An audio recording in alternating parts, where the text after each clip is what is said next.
Tere aiahuvilised!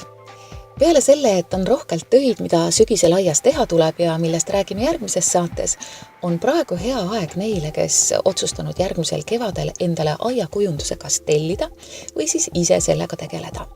Soovitusi, kuidas aed endale ideaalseks väliruumiks kujundada, on muidugi rohkem kui 100. On disainereid, kes teevad kõik joonised käsitsi. On neid, kes teevad kõike arvutis ja on tõesti ka neid, kes kujundavad aia otse sündmuskohal, sest nemad teisiti ei saa. Seetõttu loomulikult on kõik variandid õiged, oleneb inimesest, nii ju ka hobikujundajate puhul. Beth Chateau on üks tänastest aiastiilide ja kontseptsioonide alustaladest maailmas. Tema aed sai aastakümneid tagasi rajatud praktiliselt ilmvõimatusse kohta, arvestades olusid, mida loodus seal pakkus. Inglismaa kuiveim paik ja lootusetuim pinnas. Seda suurem oli väljakutse ja sündis kontseptsioonide kogumik, mis murdis aiakujunduse traditsioone. Selgub, et igale poole saab rajada lopsaka aia.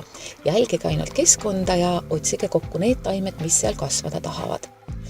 Beth on elu jooksul käinud ekspeditsioonidel just ekstreemsetes tingimustes, mägedes, steppides, tundrates ja kõrbetes, et tuua maale ja integreerida elujõulisi taimi. See on suur elutöö. Nii ongi temal 3 aeda, mida sügisilus hetkel vaatame. Kuivaed ehk kruusaaed, veeaed ja varjuaed ehk metsaaed. Vestlesime Beth Chateau peaaednikuga, kes muide on pärit Rootsist. Kuidas see aed siin siis sündinud on? Well, Beth never draws or designs on paper, ever.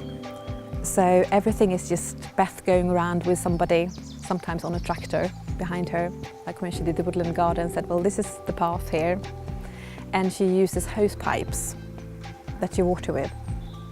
So hose pipes, and then she lays out the shapes of the borders. That's how she started. And then she'll write long lists of plants that she wants to use.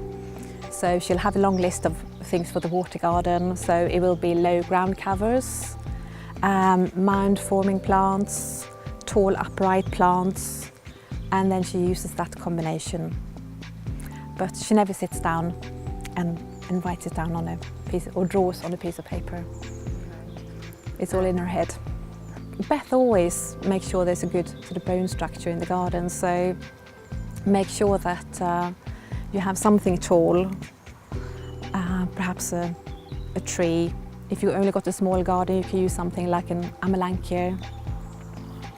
And then you need some kind of evergreen shrub. And then you have all the nice little plants. You have the dicentras, erythroniums, hostas, ferns, Chirongoshoma, which is flowering now. So when Beth thinks about an area that needs planting, she always takes into consideration the whole shape of it, and she often goes back to when she was doing a lot of flower arranging. She was very interested in ikebana, Japanese ikebana. So you'll have heaven, man and earth. So you'll have something tall that leads your eye up to the sky, and then you need something in the middle, but also you need something close to the ground. And you have to think about shapes and textures, not just flower color, because most plants are just in flower for a very short time. That's really important. And it's very useful to go around and try. You can pick a little bit of something, or if you go to a garden centre to buy plants, hold the pots next to each other and think, is that going to work? If you've got 2 variegated plants, they might be a bit lost together. You might need something different to add some contrast.